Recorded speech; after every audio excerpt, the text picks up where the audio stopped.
ربنا تقبل منا انك انت السميع العليم. صلوات پڑھے محمد وآل محمد.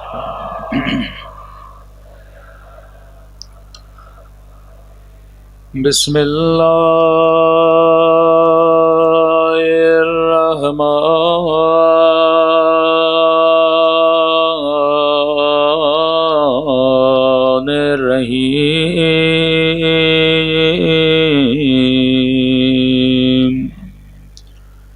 الحمد للہ رب العالمین. الحمد للہ کما هو اہلہ.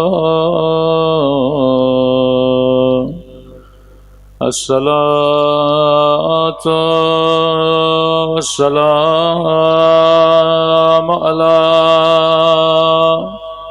سید المرسلین وخاتم نبیین ابی القاسم محمد.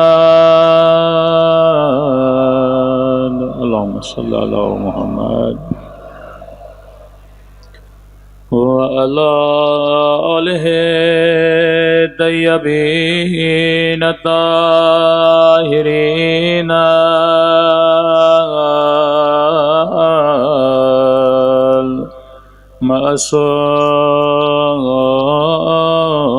المعصومين. سب مل کے اپنے مولا کے ظہور کی دعا. اللہم کل ولیک حجت ابن الحسن صلواتک علیہ وعلی آبائه فی هذه الساعة وفي كل وليا وحافظا وقائدا ودليلا وعنا حتى تسكنه أرضك طوعا وتمتعه فيها طويلا برحمتك يا أرحم الراحمين. صلوات پڑھے محمد وآل محمد.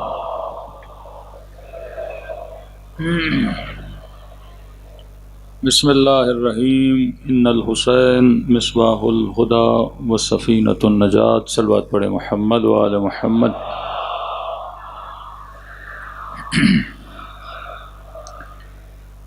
دعا ہے پروردگار عالم ہم سب کی عبادتوں کو اپنی بارگاہ میں قبول فرمائے اور جس مقصد زندگی کی خاطر ان مجالس میں تشریف لاتے ہیں خدا ان مقاصد میں بھی ہم سب کو کامیابیاں نصیب فرما دے. مسلسل آپ کی خدمت میں عرض کر رہے ہیں کہ ایام عزا، فرش عزا، مجلس امام حسین ایک تہذیب کا نام ہے، ایک واقعے کا نام نہیں ہے. واقعات تاریخ میں بہت ہوئے لیکن بہت کم واقعات تھے جنہوں نے تحریک کی شکل اختیار کی، جنہوں نے ایک ریولیشن کی شکل اختیار کی. اور یہ شکل کب سے اختیار کرنا شروع کی؟ آپ کے چھٹے امام امام جعفر صادق علیہ الصلاۃ والسلام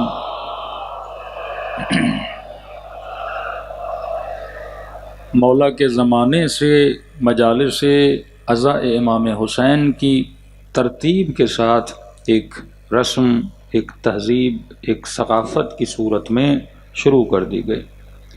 پھر امام ششم کے بعد 7ویں امام، 8ویں امام، پھر حاکم کی دربار میں دعبل کو بٹھا کر اور اپنے جد کے مسائب پڑھانا، یعنی عمومی طور پر، سرکاری طور پر اہل بیت نے اس روش کا آغاز کیا۔ عوام میں جا کر، بازاروں میں جا کر عزا امام حسین کو منانا، یہ بھی امام رضا نے شروع کیا۔ اس قدر زندگی کا دائرہ اہل بیت کے لیے تنگ کر دیا گیا کہ آپ کے 10ویں اور 11ویں امام کو گویا فوجی چھاونیوں میں اس زمانے میں رہنا پڑا۔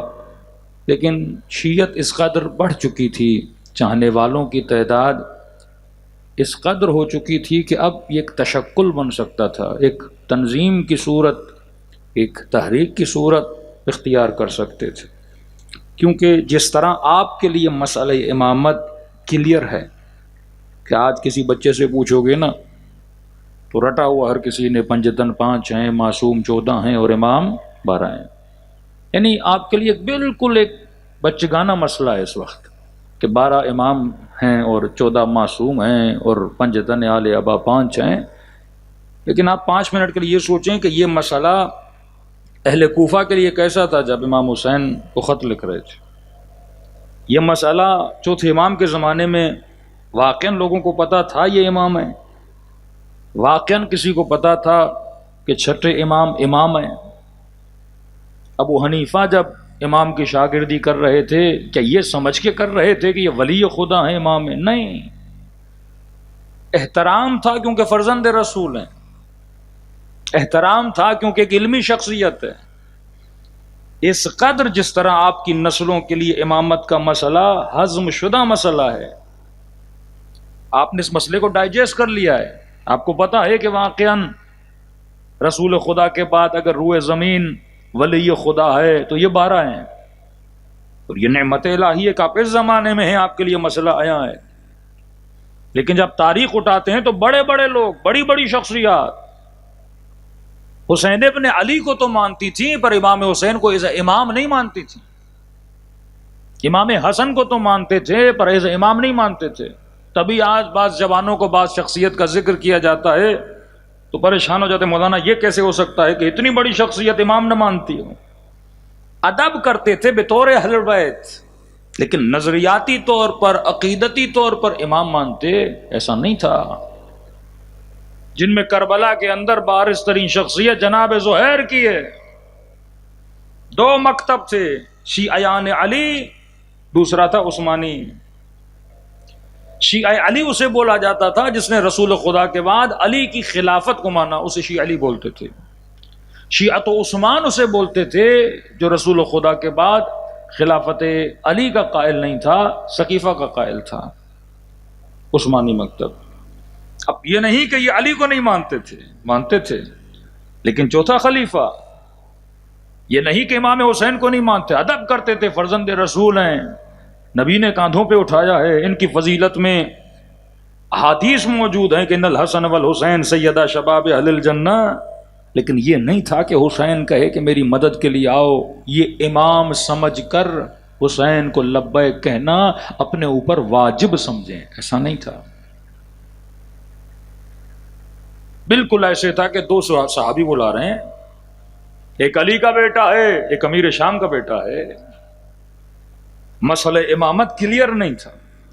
یہ چیزیں کلیئر ہوئیں، دا گولڈن ٹائم آف شیعہ، 5ویں امام کا زمانہ، 6ٹھے امام کا زمانہ، سب سے زیادہ حدیثیں، روایتیں آپ کے پاس ان دونوں اماموں سے ذکر ہوتی ہیں۔ چوتھے امام سے تو دعائیں، حدیثیں اتنی نہیں ہیں۔ یعنی تھوڑا وقت ملا اہل بیت کو کہ بنو عباس اور بنو امیہ آپس میں لڑنے لگے، تبھی کہا یہ شیعوں کا گولڈن ٹائم تھا۔ جتنی حدیثیں، جتنے معارف ہمارے پاس موجود ہیں اس زمانے کے۔ مولا علی سے بھی آپ کو جو کچھ ملتا ہے وہ وقت خلافت، کہ مولا کو خلافت ملی، پھر منبر پر گئے، پھر وہ علی بن ابی طالب نے خطبات دیے ہیں۔ یہ جتنے نہج البلاغہ کہاں کی ہے، جنگ صفین کے خطبے، جنگ جمل کے خطبے، کلمات قصار الامیر المؤمنین، ان وقت حکومت میں 5-6 سال جو امیر المؤمنین کو مل رہے ہیں اس میں مولا جتنا کچھ سمجھانا چاہتے تھے، بتانا چاہتے تھے، علم دینا چاہتے تھے، عوام کو دیا۔ یعنی اہل بیت تیار تھے علم دینے کے لیے، امت علم لینا نہیں چاہتی تھی۔ ایک بندہ ہدایت نہ لینا چاہے، آپ کیا کر سکتے ہو؟ قرآن کی آیت ہے، حبیب تو ان کو مجبور نہیں کر سکتا ہدایت پہ۔ ہدایت ایک ایسی چیز ہے جو بندہ اپنی چاہت سے ہدایت لیتا ہے۔ اب بندوق کے زور پہ نہ کسی کو نمازی بنا سکتے ہو، نہ کسی کو متقی بنا سکتے ہو۔ دعوت عام ہے، حل من ناصر ینصرنا، ہے کوئی ہماری آواز پہ لبیک کہنے والا؟ کہ چھٹے امام فرماتے ہیں کہ قوم حجت خدا یعنی امام زمانہ کو طرد کر چکی ہے۔ آج بھی پورے عالم کے لوگ یہ بولیں کہ ہمیں امام چاہیے تو خدا ظہور کرا دے گا۔ رسول کی شہادت کے بعد جناب سیدہ جناب حمزہ کی قبر پہ گریہ کر رہی تھی، کیونکہ جو ظلم سیدہ کے ساتھ ہوا تو سیدھا چلی گئی جناب حمزہ کی قبر پہ کہ چچا حمزہ اگر تو زندہ ہوتا، کسی میں جرت ہوتی، میرے ساتھ یہ ظلم کرتا۔ کون ہے واقعاً رسول کے بعد سیدہ کا رشتہ دار؟ علی تو شوہر ہے نا، والد کی طرف سے جو رشتہ دار ہوتے ہیں، کوئی چچا ہوتا ہے، کوئی ہوتا ہے۔ چچا حمزہ مظلوم ہو گئے۔ اس وقت کسی نے اس روتی ہوئی بی بی سے ایک سوال کیا کہ نبی کی بیٹی، آپ کہتی ہو کہ علی کا حق ہے خلافت۔ غدیر میں نبی نے ہاتھ بلند کر کے کہا کہ من کنت مولا ہو فہذا علی مولا۔ تو علی اپنا حق مانگنے کے لیے تلوار کیوں نہیں اٹھا رہا؟ آئے نا مدینے کی گلیوں میں علی شور مچائے کہ یہ میرا حق ہے، یہ میرا حق ہے۔ اس وقت سیدہ نے فرمایا، سن، امام کی مثال کعبے کی طرح ہوتی ہے۔ کعبہ کسی کے گھر نہیں جاتا کہ ساتھ طواف کرو۔ تم نے پاسپورٹ بنانا ہے، تم نے ویزا لگانی ہے، تم نے پیسوں کا بندوبست کرنا ہے، تم نے سفر کرنا ہے، تم نے زحمت دیکھنی ہے۔ تو کعبے کے پاس جائے گا، تو جا کے طواف کرے گا۔ کہ یہی تو فرق ہے نبی اور امام میں۔ نبی کا کام ہے انذار کرنا، امت کو سمجھانا۔ نبی نبا سے نکلا ہے، نبی مطلب خبر لانے والا۔ امام کا کام ہے اس حکم کو اجرا کرے، پریکٹیکلی نافذ کرے۔ امام نافذ ہونے کا کام کرتا ہے، نبی خبر دیتا ہے۔ رسول خدا نبی بھی تھے، امام بھی تھے۔ حضرت موسیٰ نبی بھی تھے، امام بھی تھے۔ حضرت ابراہیم نبی بھی تھے، امام بھی تھے۔ دین کی تبلیغ بھی کرتے تھے اور نافذ کرنے کے لیے حکومت کو بھی قائم کیا۔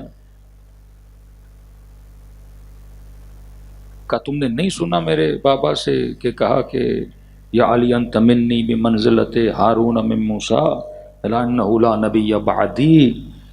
علی نبی نہیں ہے کیا کر چیخ و پکار کرے کہ میں امام ہوں، میں امام ہوں۔ علی امام ہے، علی حکم کو اجرا کرتا ہے۔ تمہارا کام ہے کہ امام کے در پہ آؤ اور اس کی امامت کو تسلیم کرو۔ تو آج جو آپ اہل بیت کو مان رہے ہیں، یہ محنتیں پانچویں اور چھٹے امام نے کی۔ اس کے بعد ساتویں امام زندان میں، آٹھویں امام کا تھوڑا سا پیریڈ ہے، نویں امام جوان ترین شہید ہیں، 10ویں امام 11ویں امام پوری زندگی قید و بند میں گزری۔ پھر کام ہوا غیبت صغرا میں، امام کے نواب، وہ وکیل جو 7ویں امام نے بنائے تھے، جسے کہتے ہیں آرگنائزیشن آف لا، سب سے زیادہ جس امام نے اپنے وکیل بنائے خمس جمع کرنے کے لیے۔ اب شیعہ بنے تو فائنینشیل پاور بننا شروع ہوا نا، خمس کے وجوب کی بات ہوئی۔ اب یہ نزول، کیونکہ امام کے پاس حکومت تو نہیں ہے کہ بیت المال میں پیسہ ہو، امام انہی شیعوں سے پیسہ جمع کرتے تھے۔ پھر ان وکیلوں کو خریدا گیا، ان نمائندوں کو خریدا گیا اور امام رضا سے دور کر دیا گیا۔ پھر یہ کمال تھا غیبت صغریٰ کا کہ جاتے ہو سامرہ کبھی بابوے کی قبر پہ، کبھی شیخ مفید کی قبر پہ، کبھی شیخ توسی کی قبر پہ، اتنے پرانے علماء 1000 سال پہلے کتاب لکھی ہے قولوہ نے امام حسین علیہ السلام کی فضیلت میں، ہزار سال پہلے۔ پھر آہستہ آہستہ برکت مجلس کی وجہ سے شیعت کی تعداد میں اضافہ ہوتا گیا۔ 10 لوگ آتے تھے مجلس میں، 20 لوگ آتے تھے۔ اس ذکر کی برکت، کہا نا کہ خدا خون حسین میں وہ برکت ڈالے گا، یعنی اگر امامت پھیل رہی ہے تو حسین کے خون کے صدقے میں پھیل رہی ہے۔ اگر یہ مکتب پھلا پھلا کس کے خون کے صدقے میں؟ ابھی عبداللہ حسین کے خون کے صدقے میں۔ کہ اللہ کہتا ہے دشمن ایک پلاننگ کرتا ہے، ایک پلان خدا بناتا ہے۔ کہاں جا کر یزید نے امام حسین کو روکا کہ کسی شہر میں حسین کو شہید ہونے نہ دینا، عوام میں انقلاب آ جائے گا۔ کربلا کوفے سے بہت دور ہے، آج شہر کربلا، اس زمانے میں صحرا تھا، ایک صحرا میں حسین کو روکا۔ فرمایا نبی کا نواسا ہے تو کیا ہوا، صحرا میں حسین کو قتل کروں گا، وہیں پہ دفن کرنا، یہ بھی نہ ہو کہ لاشیں ادھر ادھر چلے جائیں، کوئی شہر میں لاشاں لے جائے۔ اجازت نہیں تھی لاشوں کو لے جانے کی۔ جناب ہر کے قبیلے والے آئے، ہر کا لاشا لے کر گئے، یہ تو غربت ہے آل رسول تھی کہ ایسی جگہ پہ شہید کر دیا گیا، کوئی رشتہ داریاں نہیں تھیں۔ مدینے میں تو 4 رشتہ دار بھی نکل آتے، بنو ہاشم تھے وہاں پہ، کربلا میں کون سے بنو ہاشم تھے؟ تو خدا نے کہا یزید تو نے حسین کو صحرا میں لا کر شہید کیا تاکہ دنیا کو یہ یاد بھی نہ رہے کوئی حسین تھا، میں بھی تیرا خدا نہیں اگر اس صحرا کو مومن کی جنت نہ بنا دیا۔ ہاں آج 40 حسینی کی برکت تو دیکھیے، ملینز لوگ اس صحرا میں جاتے ہیں جس کے لیے یزید نے سوچا تھا کہ یہاں کوئی آئے گا نہیں۔ یہ برکت یہ ہے، ان اللہ مع الصابرین، خدا صبر کرنے والوں کے ساتھ ہے۔ تو جیت حسین کے اصول کی ہوئی، جیت یزید کے اصول کی نہیں ہوئی۔ صلوات پڑھے محمد و آل محمد۔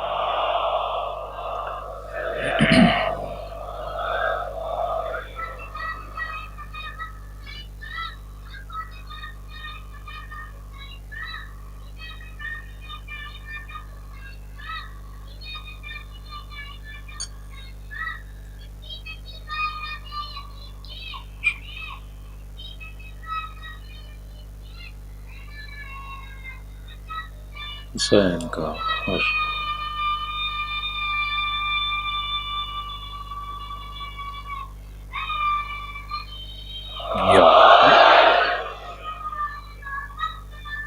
اللہم صلی علی محمد و آل محمد وعجل فرجہم۔ تو دیکھیے کربلا واقعہ ہوتا تو یہ بچہ اس طرح فرش عزا پہ شعر نہ پڑھ رہا ہوتا۔ یہ تربیت فرش عزا ہے، یہاں سے جو تجھے رنگ ملتا ہے، یہاں سے جو تمہاری نسلوں میں برکت آتی ہے، یہ کسی قوم میں نہیں ہے۔ آغائے فلسفی کی میں نے بات کل بتائی کہ نہیں بتائی، جب وہ اہل سنت کے علاقوں میں گئے تو دیکھا بہت بے دینی پھیل چکی ہے، ایران کی بات ہے۔ تو انہوں نے اہل سنت کے مولویوں کو جمع کیا اور کہا کہ کیوں امر بالمعروف نہیں کر رہے، مسجدیں دی ہوئی ہیں، سب کچھ دیا ہوا ہے، کیوں مسجدوں میں لوگ نہیں آ رہے؟ آدھا گھنٹہ 40 منٹ لمبی تقریر کی انہوں نے، یہ تبلیغ کا فائدہ، یہ امر بالمعروف کا فائدہ۔ آئے فلسفی کہتے ہیں جیسے میں خاموش ہوا تو بیچ میں سے ایک اہل سنت کا عالم کھڑا ہوا، کہا آغائے فلسفی آپ کے پاس حسین ہے، ہمارے پاس نہیں ہے، ہم کیا کہہ کر لوگوں کو جمع کریں؟ تمہیں تو زحمت ہی نہیں کرنی پڑتی، حسین کے نام پہ لاکھوں کا مجمع جمع ہو جاتا ہے۔ کہ یہ برکت ہمارے پاس نہیں ہے، جمعے میں لوگ آتے ہیں 4 باتیں سنا دیتے ہیں، اور ہمارے یہاں کہ رواج بھی نہیں، عورتیں تو آتی نہیں ہے جمعے میں، صرف مرد آتے ہیں، ہاں وہ بھی بڈھے بڈھے، جوان بھی اتنے نہیں آتے۔ یہ پتہ نہیں آپ کے پاس امام حسین نے کون سی انرجی لوگوں کو دی ہے کہ بوڑھے جوان عورتیں بچے سب فرش عزا پہ بیٹھے ہوتے ہیں۔ ہاں اب میں سوال کرنا چاہتا ہوں، ایک سیاسی پارٹی کروڑوں روپے لگائے، مجمع جمع کرے، وہ مجمع کیوں جمع کرتی ہے؟ تاکہ کوئی رزلٹ حاصل کرے نا، لوگوں کو کھانا دے، بسیں بھیجے، لاکھوں لوگ جمع کر دے، لیکن سارا کچھ ارینج کرنے کے بعد، پیسے لگانے کے بعد، اس کی پارٹی کے جو منتظم ہیں اسے وہ رزلٹ نہ دیں۔ لوگ بلاتے ہیں تاکہ ہمیں ووٹ ملے، ان کے نظریوں کو بدلا جائے، کوئی ایسا جلسہ کیا جائے دھوم مچ جائے، لوگ بولے بھائی جناب کا فلسفہ، اپنا جلسہ بہت بڑا تھا لہذا ووٹ اس پارٹی کو ملے گا، یہ پارٹی جیت جائے گی۔ اب لوگوں کو جمع کرنے میں ہمارا کمال تو نہیں ہے نا، یہ کمال حسین کا ہے، یہ انرجی حسین ابن علی کی ہے، یہ اثر خون حسین کا ہے، یہ حرارت نام حسین کی ہے۔ اب مولا حسین کیا قیامت کے دن پوچھیں گے نہیں کہ میں نے اتنے لوگ بلائے، تو نے کیا کیا؟ یہ سوال ہر منتظم سے ہوگا، یہ سوال ہر مومن سے ہوگا کہ ان 10 دنوں میں یہ جو حرارت امام حسین پیدا کرتے ہیں کسی مقصد کے لیے، ٹائم پاس کے لیے نہیں، کسی ہدف کے لیے۔ کہ کہتے ہیں، خطیب فرماتے ہیں کہ ہمارے پاس ایک جوان آیا اور کہنے لگا کہ مولانا میرے اندر ایک بہت بری عادت ہے، میں نکالنا چاہتا ہوں پر نکل نہیں رہی، کیا کروں؟ کہ کون سی عادت؟ اب انسان خطا کار ہے، کہ مجھے شراب پینے کی عادت ہے لوگوں میں عادتیں ہیں، نشے کی عادت، گناہ کی عادت، بے حجابی کی عادت، گانے سننے کی عادت، کہ شراب کی عادت۔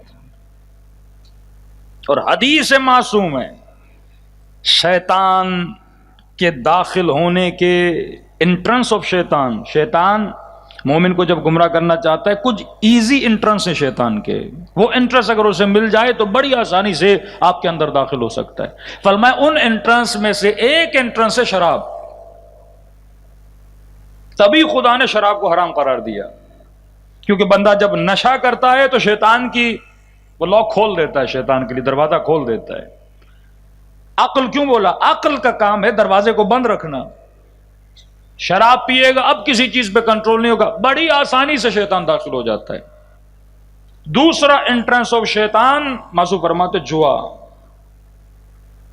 جواری بندہ، شرطیں لگانے والا بندہ شیطان کے لیے بڑی آسانی سے دروازہ کھول دیتا ہے۔ تیسرا شیطان کی انٹرنس کا دروازہ جو معصوم فرماتے وہ ہے غصہ۔ جب انسان غصہ کرتا ہے بڑی آسانی سے شیطان اس کے اندر داخل ہو جاتا ہے۔ کل میں نے کہا نا، نارمل حالات میں نارمل رہنا کمال نہیں ہے، ایب نارمل حالات میں بندہ نارمل رہے یہ مقام کمال ہے۔ جب آپ کو غصہ آتا ہے، آپ کو 6 7 سال پرانے دکھ اور زخم بھی یاد آ جاتے ہیں۔ دوست کے ساتھ جھگڑا ہوا، فوراً غصے میں بول دیا کہ 6 سال پہلے میں نے بیٹی کی شادی کی تھی، تمہیں کارڈ بھیجا تھا، تم نہیں آئے تھے۔ وہی بات کیسے یاد آ گئی؟ غصہ اتنا خطرناک ہے۔ تبھی فرمایا علی کا چاہنے والا غصے میں خاموش رہتا ہے، ویسے باتیں کرو کوئی مسئلہ نہیں، غصے کے اندر تیرے اندر جتنی برائیاں ہیں وہ زبان پر جاری ہو جاتی ہیں۔ تو معصوم فرماتے ہیں اگر غصے میں آ کر کسی نے تیری توہین کی، تجھے گالی دی، اسے معاف کر، کیونکہ غصے میں خود نہیں بول رہا تھا، اس کے پیچھے شیطان تھا جو بول رہا تھا۔ غصے میں وہ خود نہیں ہوتا، اپنے آپ میں نہیں ہوتا۔ تبھی فرمایا یہ کمال ہے۔ میں نے کہا نا، شجاعت صرف لڑنے کا نام نہیں ہے، خیبر میں تلوار چلانا بھی شجاعت ہے، خندق میں تلوار چلانا بھی شجاعت ہے، صفین میں تلوار چلانا بھی شجاعت ہے، اور گھر کو آگ لگ جائے تلوار کو نیام میں رکھنا بھی علی کی شجاعت ہے۔ شجاعت صرف یہ نہیں کہ میدان میں بندہ تلوار چلائے، یہ علم ہو کہ میں نے اپنے جذبے کو کہاں پہ استعمال کرنا ہے۔ تو یہ مولانا کہتے ہیں میں نے چوتھی چیز، 3 چیزیں بتائیں، جوا، شراب، غصہ۔ بعض روایتوں میں ہے کہ شیطان جب مرد کو گمراہ کرنا چاہتا ہے آسان ترین حربہ ہوتا ہے عورت. بڑے بڑوں کو تباہ کیا اس وسیلے کے ذریعے سے. دشمن کی بڑی دشمن فوجوں کو تباہ کرتا تھا اس ذریعے سے. جب اردن، سیریا، مصر، ایجپٹ کی جنگ ہو رہی تھی اسرائیل کے ساتھ، انہوں نے عورتوں کو استعمال کیا تھا. ظہور امام کے بعد بھی ملتا ہے کہ لشکر سفیانی عورتوں کے ذریعے سے سپاہیوں کو گمراہ کرنا چاہے گا. آسان ترین وسیلہ ہوتا ہے مرد کو گمراہ کرنے کے لیے. آج میڈیا کو آپ دیکھ لیجئے، بھرا ہوا ہے جوان کو کیسے گمراہ کیا جا رہا ہے. تو اس پہ ابھی آتا ہوں. اس مولانا نے کہا دیکھ کئی مشہور مجلسیں ہوتی ہیں، وہاں نہ جا جہاں لوگ تجھے جانتے ہیں. کئی کسی ایسے محلے کی مجلس میں جا جہاں بہت تھوڑے لوگ ہوں، اور اس مجلس میں جا کے خلوص سے دل سے امام حسین سے مانگ، گریا کر کہ مولا حسین تیری یہ عادت نکال دیں.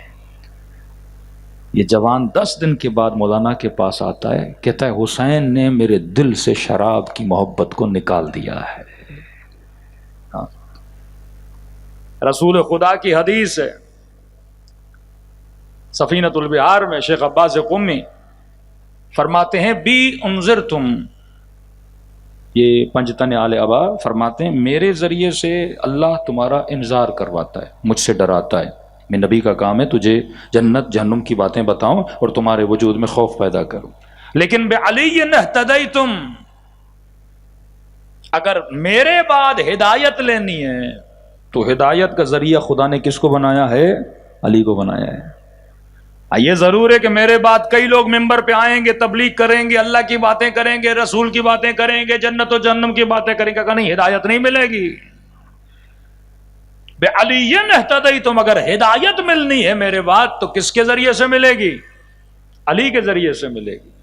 پھر فرمایا بالحسن اوتیتم بالاحسان، اگر یہ دیکھنا ہے کہ لوگوں کے ساتھ احسان کیسے کرنا ہے تو یہ کس سے سیکھو گے؟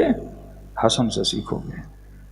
وَبِالْحُسَيْنِ تَسْعَدُونَ، اور اگر تم نے بلندیوں تک جانا ہے تو بلندیوں کے لیے اگر خدا نے کسی امام کو سیڑھی بنایا ہے تو وہ حسین ابن علی ہے.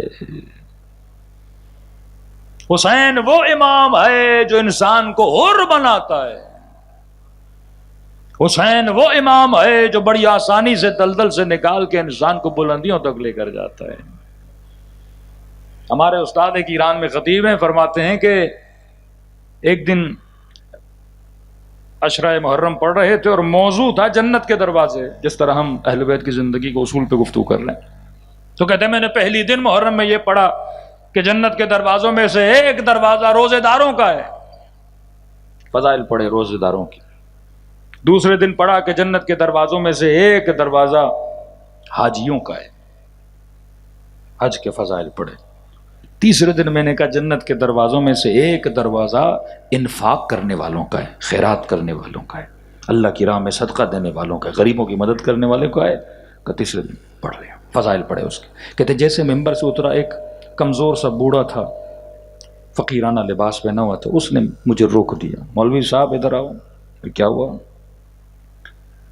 کہ روزے داروں کا دروازہ، حاجیوں کا دروازہ، خیرات کرنے والوں کا دروازہ. مولوی صاحب کوئی ایسا دروازہ بتاؤ جس سے میں بھی تو جا سکوں. میں کمزور آدمی، غریب آدمی، پیسے ہیں نہیں، خیرات کہاں سے کروں؟ تو یہ دروازہ تو میرے لیے ہے نہیں. آج تک میں نے حج نہیں کیا، یہ دروازہ میرے لیے ہے نہیں. بیمار ہوں، روزہ نہیں رکھ پا رہا، یہ دروازہ میرے لیے ہے نہیں. بدن میں ابھی طاقت ہی نہیں، اتنی نمازیں پڑھ نہیں سکتا، اور آپ نے پورا ایک دروازہ نمازیوں کا بتا دیا. کہ کوئی ایسا بھی تو دروازہ بتاؤ نا جو ہمارے لیے ہو. یہ خطیب کہتے ہیں کہ میں گھر گیا، واقعاً سوچنے لگا کوئی عمومی دروازہ بھی تو ہو نا، جرنل دروازہ. اب مجمع میں ہم سخاوت کی تعریف کریں گے، ضروری سارا مجمع سخی ہو. ہاں ہم بولیں گے تہجد گزار، ضروری سارا مجمع تہجد گزار ہو. کوئی ہوگا؟ کوئی نہیں ہے، ایک عمومی دروازہ. فرماتے ہیں گھر گیا، 2 رکعت نماز پڑھی، ابا عبداللہ الحسین کو ہدیہ دی. کہتے یہی کتاب شیخ عباس قمی کی سفینۃ البحار شیخ عباس قمی کی کتابیں خریدا کریں، بڑی با اثر کتابیں ہوتی ہیں. کہتے ہیں کہ شیخ عباس کی کتاب اٹھائی، امام حسین سے توسل کیے، جس طرح قرآن سے استخارہ نکالتے ہیں اس طرح میں نے شیخ عباس قمی کی کتاب کو کھولا، اور جیسے کتاب کھولی تو پہلے صفحے پہ یہ ایک حدیث کا جملہ رسول خدا سے آیا، اور یہ تھا ان الحسین باب من ابواب الجنہ، ایک دروازہ خدا نے جنت میں بنایا ہے، حسین کے چاہنے والوں کا دروازہ. اگلے دن میں نے بوڑھے کو کہا کہ میں نے تیرے لیے بھی ایک دروازہ ڈھونڈا ہوا ہے، عشق اہل بیت علیہ الصلوۃ والسلام کا دروازہ. اب عشق کیسے پیدا ہوتا ہے؟ میں نے کہا 3 اہل بیت کی زندگی کے اصول ہیں، معجزات، رہن سہن، اصول زندگی. اگر یہ اصول میری زندگی میں آ گئے، پہلا اصول ہم نے بتایا خوف پروردگار عالم. خوف پروردگار عالم کی پہلی 5 نشانیاں معصوم فرماتے ہیں. پہلی نشانی، جو بندہ اللہ کو ناظر مانے، کل بتایا علانیتوں و سرا، ظاہر میں بھی خفقان میں بھی اللہ کو کیا مانے؟ ناظر مانے. جوانوں کو ایک مثال دوں تاکہ اس نظارت کو سمجھ لیں. ہم سب خدا کو مانتے ہیں، خدا کے حضور کو نہیں مانتے. ہم امام زمانہ کو مانتے ہیں پر حضور امام کو نہیں مانتے، کیونکہ ہمارا وجود مٹیریلسٹ ہے. اللہ نظر نہیں آ رہا تو کیسے مانے؟ اب تصور کریں آپ کو کسی ایسے گھر کے اندر ڈال دیا جائے 2 مہینے کے لیے، اور بتا دیا جائے اس گھر میں کوئی 36-37 کیمرے لگے ہوئے ہیں، 24 گھنٹہ تمہاری حرکتوں کو ریکارڈ کیا جا رہا ہے اور لائیو کر کے پورے پاکستان کو دکھایا جا رہا ہے.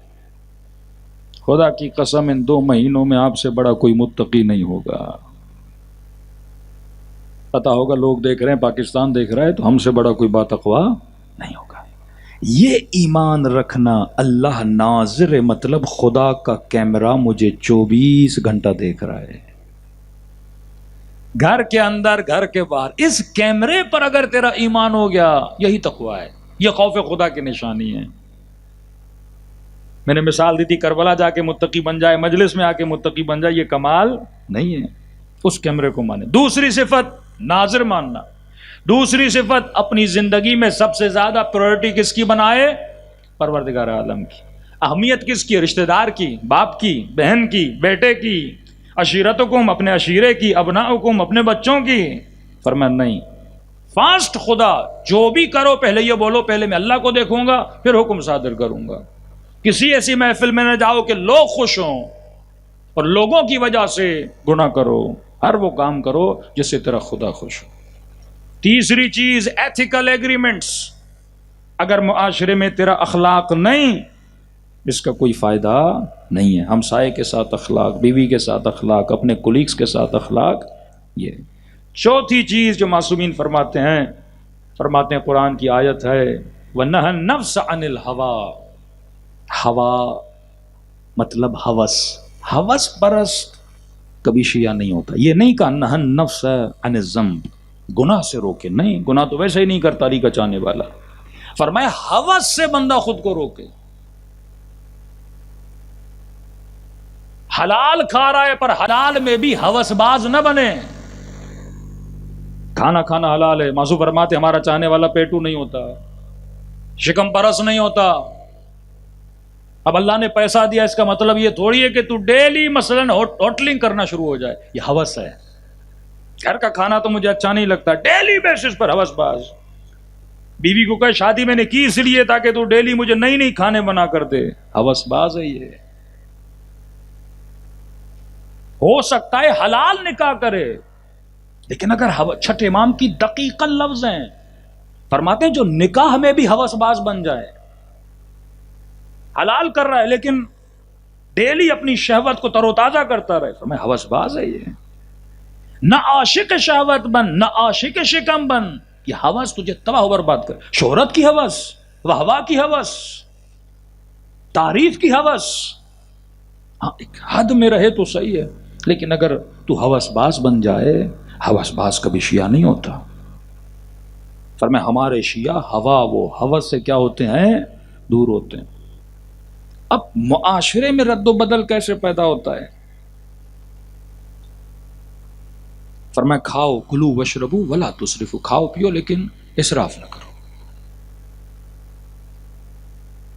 کا کھاؤ حلالن طیبہ، حلال کھاؤ، طیب کھاؤ، طاہر کھاؤ۔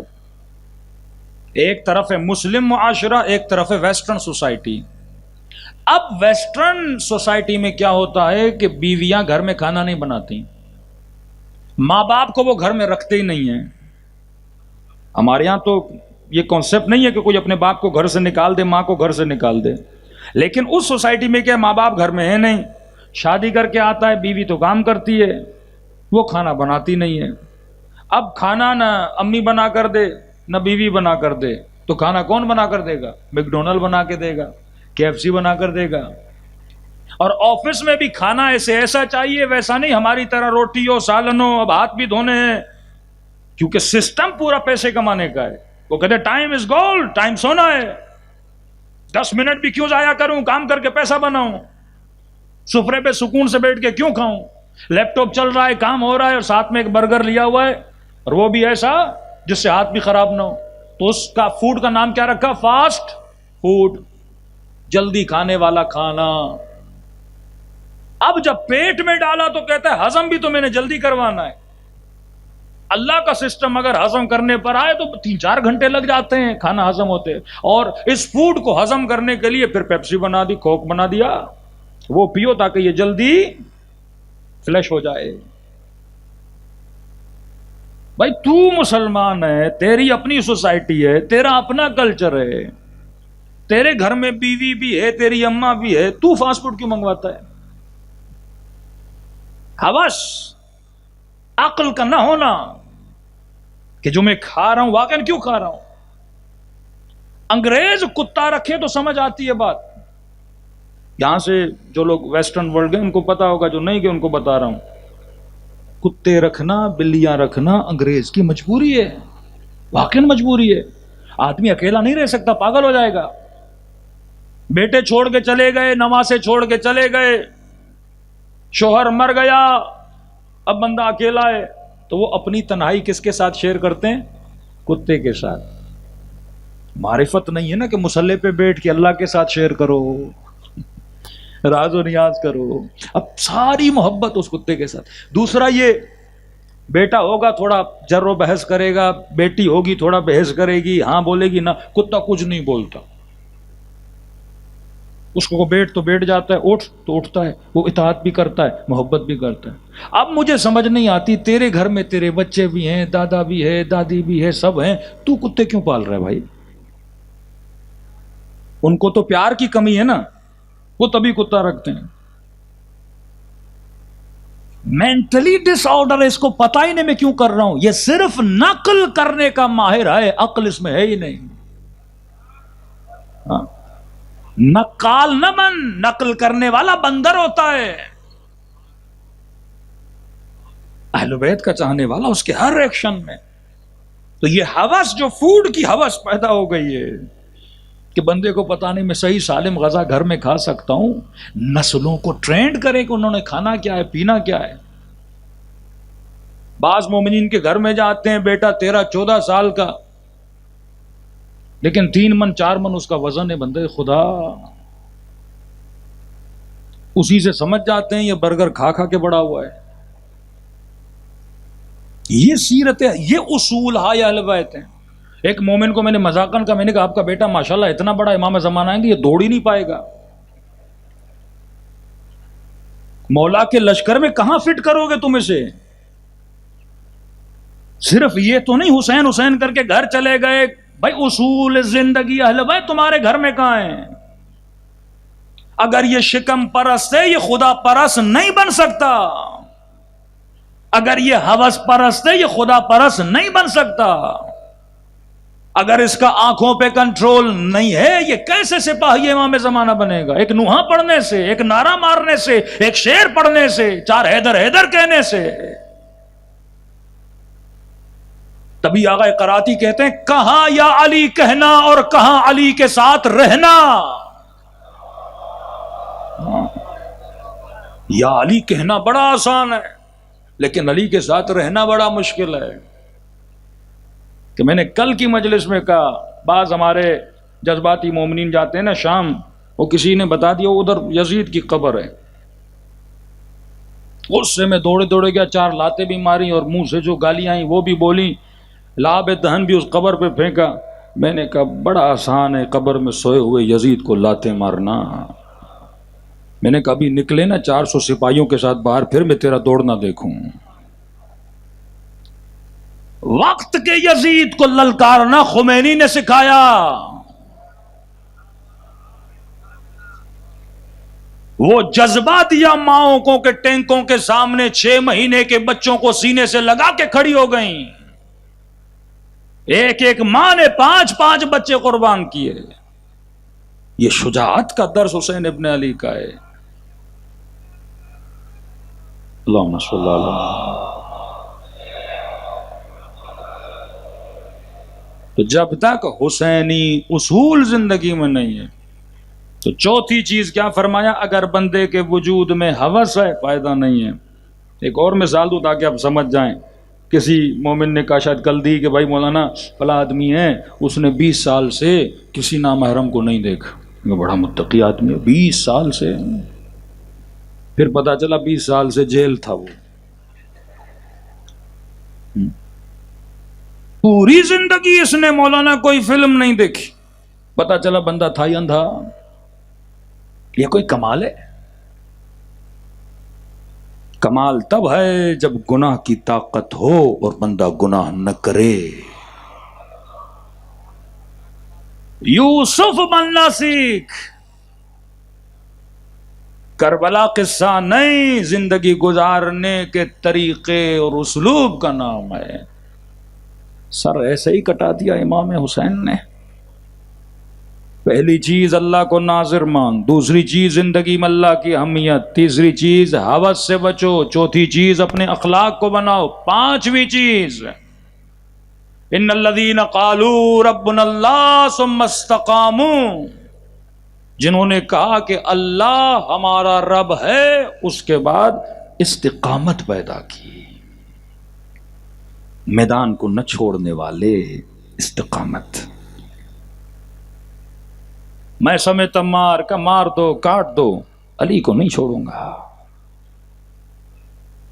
نبی کے صحابی تھے نا جن کی قبر کو نبش کر دیا گیا ادھر سیریا میں نا، کہا کہ علی کو گالی دو کہ نہیں دوں گا، علی کو چھوڑو کہ نہیں چھوڑوں گا، کہ زندہ جلا دیں گے کہ جلا دو، کہ مار دیں گے کہ مار دو، کہ بیٹوں کو ماریں گے کہ مارو.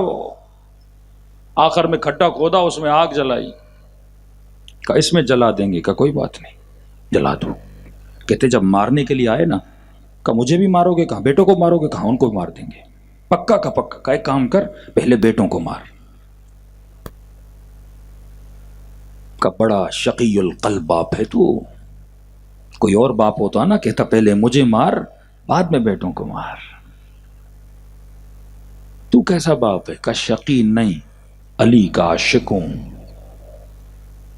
کیا کہنا چاہتا ہے؟ کہ مجھے خوف ہے کہیں بیٹے مجھے مرتا ہوا دیکھیں اور علی کے دامن کو چھوڑ نہ دیں. پہلے انہیں مار، جنت میں بھیجوں، پھر علی کی ملاقات کے لیے خود جاؤں گا.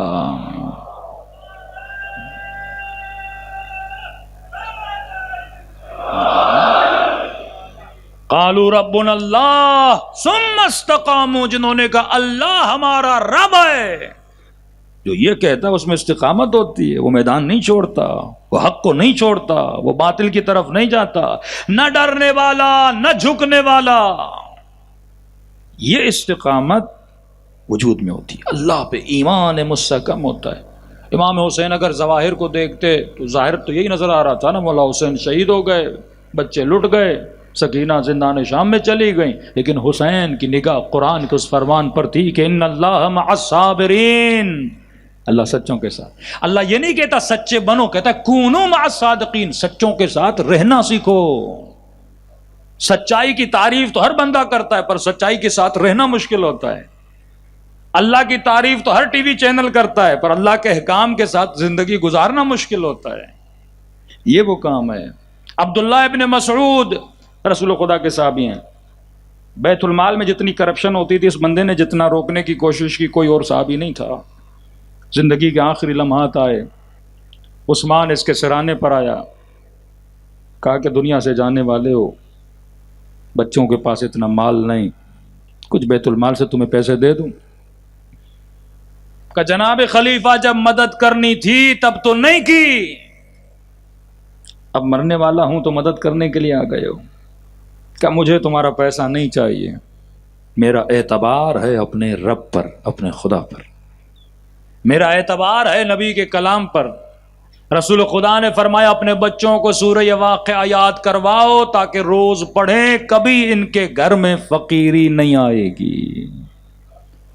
کہ میں نے اپنی نسلوں کو، اپنے بچوں کو واقعہ یاد کروائی ہے۔ میرا ایمان کس پر ہے؟ پروردگار عالم پر ہے۔ یہ یقین محکم اگر اہل بیت علیہ الصلوۃ والسلام پر ہو، ان کی زندگی کے اصولوں پر ہو، یہ استقامت اگر میرے وجود میں آ جائے تو جنتان، خدا کہتے ہیں اللہ تجھے 2 جنتیں عطا کرتا ہے، دنیا بھی جنت بنا دے گا، آخرت بھی جنت بنا دے گا۔ صلوات پڑھے محمد و آل محمد۔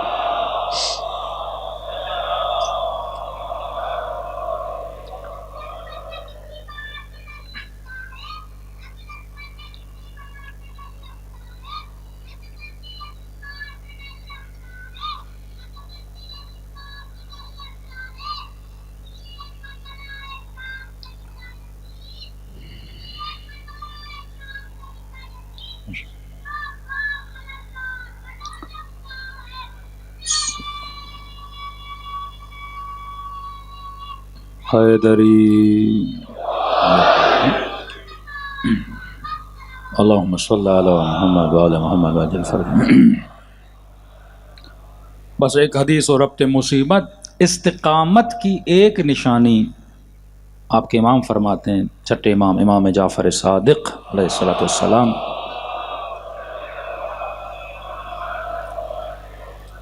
ثم استقاموا، یعنی توحید کا عقیدہ بندے کا مضبوط ہونا چاہیے، اس میں کمزوری نہیں ہونی چاہیے۔ مولا کا صاحب امام کے پاس آیا، بیمار پڑ گیا، کہ مولا بیمار تھا، امام نے کہا ٹھیک ہو گئے؟ کہا الحمدللہ فلاں حکیم نے مجھے ٹھیک کیا۔ امام نے کہا لا تشرک باللہ، شرک نہ کر، یہ نہ بول مجھے حکیم نے ٹھیک کیا، یہ بول اللہ نے حکیم کو وسیلہ بنا کر مجھے شفا عطا کی۔ بڑا حساس معاملہ ہے۔ مسبب الاسباب اللہ کی ذات ہے، استقامت رکھ، یہ نہیں کہ دوسرے اسباب کے اندر اتنا گھیر جائے کہ تو اللہ کو بھول جائے۔ یا وجیہن عند اللہ، اس میں کل آؤں گا، 3 الفاظ شیعہ یاد کر لیں، کوئی وہاں بھی آپ کو پھر ٹوک نہیں پائے گا۔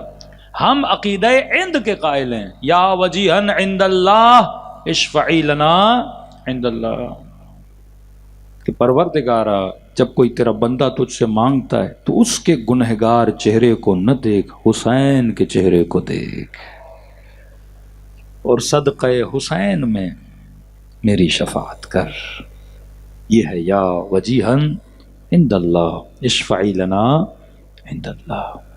چند اصحاب امام حسین ہیں جن کی جنازوں پہ امام گئے ہیں، کہتے ہیں 7 کے قریب عدد ہے۔ یہ بھی نہیں کہ اپنے سارے بھائیوں کے جنازوں پر مولا گئے، نہیں، عباس علمدار ہے، جناب حر ہے، جناب عون ہے، جناب سلیمان ہے، ان کے جنازوں پہ امام گئے۔ اگر تیرا عشق حسین سے مضبوط ہے تو حسین بھی تیرا عاشق ہے۔ لشکر یزید کا سپاہی کہتا ہے حسین کا ایک غلام تھا، اب یہ روایت جناب جون کے لیے بھی پڑھی جاتی ہے، لیکن بعض لوگ فرماتے جناب سلیم تھے یا سلمان تھے، نام میں اختلاف ہے، ان کے لیے یہ بھی غلام تھا امام حسین کا، بہت لڑا، کاتب امام حسین تھا، خوبصورت لکھتا تھا، امام حسین اپنے خط اس سے لکھواتے تھے، ترک کا رہنے والا تھا، عرب نہیں تھا۔ تو یہ لشکر یزید کا سپاہی کہتا ہے میں نے کبھی اتنی محبت کسی آقا کی اپنے غلام کے ساتھ نہیں دیکھی۔ کہتا ہے ہر لاشے پہ حسین کو آتا ہوا دیکھا، لیکن میں نے اچانک دیکھا ایک حسین کا غلام ہے، تقریباً ملتا ہے اس نے 70 لوگوں کو واصل جہنم کیا، بہترین تیر انداز تھا. کہتا زمین پہ گرا، پورا وجود خون آلود ہے. کہتا میں نے دیکھا حسین دوڑے دوڑے اس کے جنازے پر آئے اور حسین نے اس کا سر اپنی گود میں رکھا. کہتا ہے زخموں کی تاب نہ لاتے ہوئے اس کو کچھ سمجھ نہیں آ رہا تھا میں کہاں ہوں، لیکن جیسے اس نے آنکھیں کھولی نا اس کی نگاہ حسین پہ پڑی اور یہ دیکھا کہ میرا سر حسین کی گود میں. کہتا ہے اس نے جتنی طاقت تھی حسین کی گود سے اپنے سر کو خاک کربلا پہ گرا دیا اور کہنے لگا مولا یہ گود اکبر کے لیے ہے، ہم جیسے غلاموں کے لیے نہیں ہے. کہتا اس ہین میں اس ماحول میں دیکھ رہا ہوں حسین پھر گود میں رکھ رہے ہیں اور غلام پھر خاک کے کربلا پہ سر کو پھینک دے رہے ہیں. کہتا یہ معاملہ میں دیکھتا رہا، بالآخر غلام راضی نہیں ہوا کہ سر مولا کی گود میں ہو. کہتا میں نے کبھی ایسا آقا نہیں دیکھا. کہتا جب غلام راضی نہیں ہوا نا تو میں نے اپنی نگاہوں سے دیکھا حسین نے جھکنا شروع کیا. میں پریشان ہوا حسین جھک کیوں رہے ہیں؟ کہ اس نے سر حسین کی گود میں نہ رکھا، بار بار خاک کربلا پہ رکھ دیا. تو میں نے دیکھا حسین اتنا جھکے کہ حسین نے اپنا رخسار اس غلام کے رخساروں پہ رکھا اور کہا کہ تو نے غلامی کا حق ادا کر دیا. ایسا ہے تیرا امام حسین. چھٹےواں فرماتے ہیں ہمارا وعدہ ہے اگر تو ہماری باتوں پہ عمل کرے وقت سکرات ہم تیرے سرانے پہ ضرور آتے ہیں. بس یہی دعا اگر مجلس میں قبول ہو جائے نا کہ جب روح بدن سے پرواز کرے تو خدا حسین کو ہمارے سرانے بھیجے، اکبر کو ہمارے سرانے بھیجے. شوق اور اشتیاق کے ساتھ پھر روح پرواز کر جاتی ہے. فرمائے میرے زائر جو حسین کی زیارت کی تمنا رکھتے ہو مجھ حسین کو خلوص دل سے سلام کرو، خدا تجھے ثواب زیارت حسین عطا کرے گا. السلام علی الحسین وعلی علی ابن الحسین وعلی اولاد وعلی صحابہ سب مل کے السلام وعلی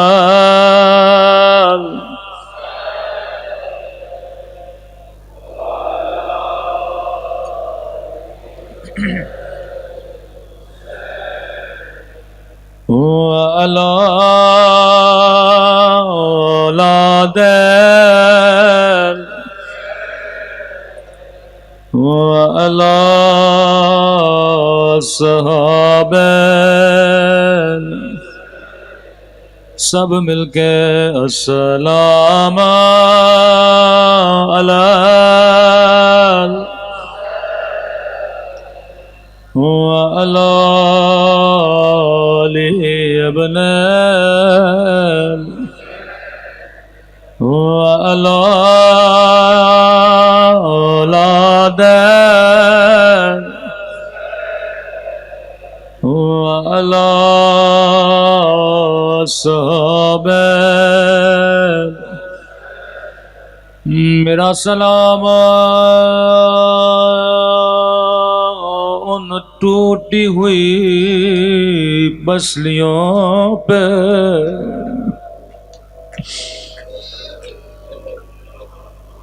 میرا سلام اس یتیم پہ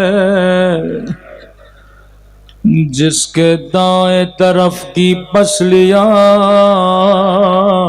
بائیں طرف چلی گئے،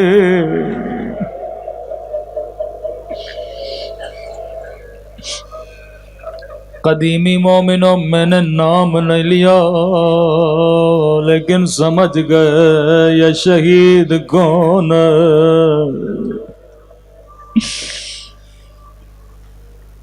عزیزو اہل بیت پہ بڑے مصائب آئے، پسلیوں ٹوٹنے کی تاریخ بھی بہت بڑی ہے۔ کچھ پسلیاں کربلا میں توڑی گئی، کچھ پسلیاں مدینے میں توڑی گئی۔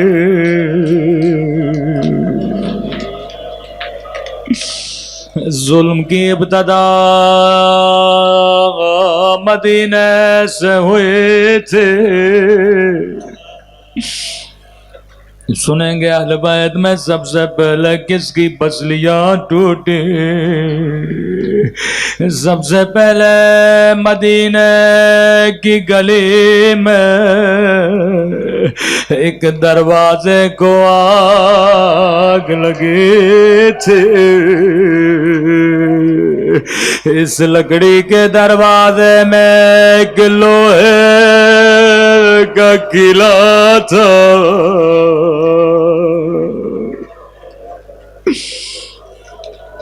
امام حسن فرماتے ہیں میں تک و تنہا گلی میں فریادیں کر رہا تھا، کوئی آئے میری اماں کو بچا لے۔ فضا کہتی ہیں بی بی جب تسبیح پڑھتی تھی سانس لینے میں بھی تکلیف ہوتی تھی۔ دوسری پسلیاں کربلا میں توڑی گئی۔ یہ ملعون کہتا ہے ابن سعد جب میں حسین کے بدن پہ گھوڑا دوڑا رہا تھا میں نے اپنے کانوں سے ہڈیاں ٹوٹنے کی آواز سنی۔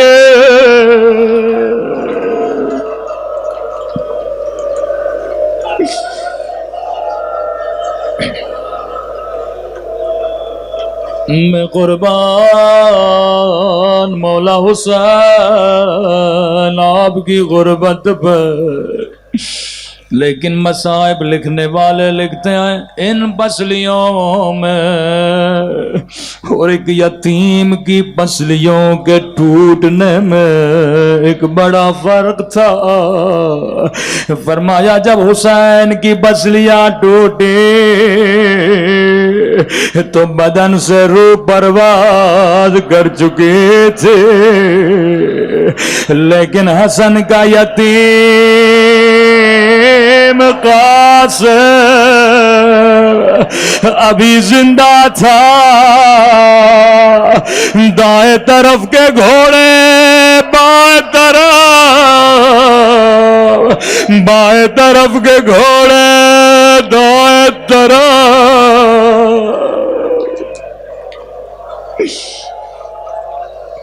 ہاتھوں میں نظر دائیں طرف کی پسلیاں بائیں طرف چلے گئے۔ روایت کے جملے قاسم کا بدن اتنا چھوٹا تھا جب عباس نے گھوڑے پہ چڑھایا بدن پہ کوئی ذرا بھی نہیں آئے تھے۔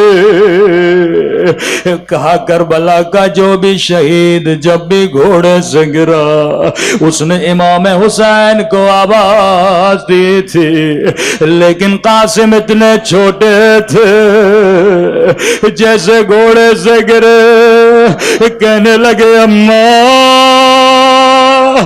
اماں میں گھوڑے سے گر گیا۔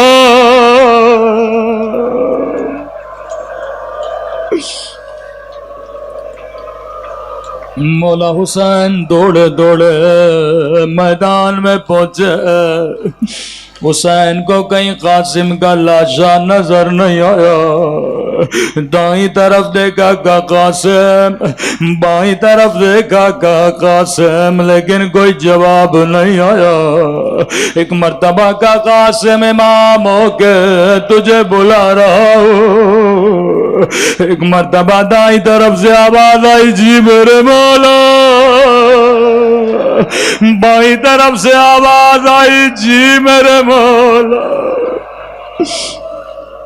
حسین گھوڑے سے اترے, اب آ کے دامن کو بچھا دیا, کٹی ہوئی انگلیاں اٹھائی, کٹے ہوئے گوشت کے ٹکڑے اٹھائے. ایک مرتبہ نجف کا رک گیا. او بابا, بابا علی, بابا خیبر فتح کرنا آسان ہے, خندق فتح کرنا آسان ہے, لیکن بابا یتیم کی لاش کے ٹکڑے اٹھانا بڑا مشکل ہے.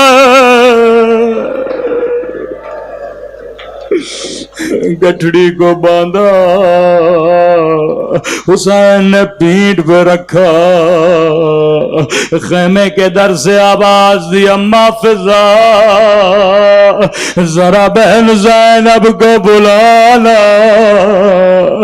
بی بی زینب خیمے کے در پہ آئے, کہنے لگے زینب ماں کو نہ بتانا, میں قاسم کا لاشا لایا ہوں. بی بی زینب نے کہا حسین تیرے ہاتھ تو خالی ہے, قاسم کا لاشا کہاں ہے؟ روکے گا زینب, یہ جو گٹھڑی میری پیٹھ پہ دیکھ رہی ہو اس میں قاسم کی لاش کے ٹکڑے ہیں, لیکن ماں کو نہ بتانا. ایک مرتبہ گٹھڑی کھلی, ماں نے چیخنا شروع کیا, ہائے میرا یتیم, ہائے میرا غریب.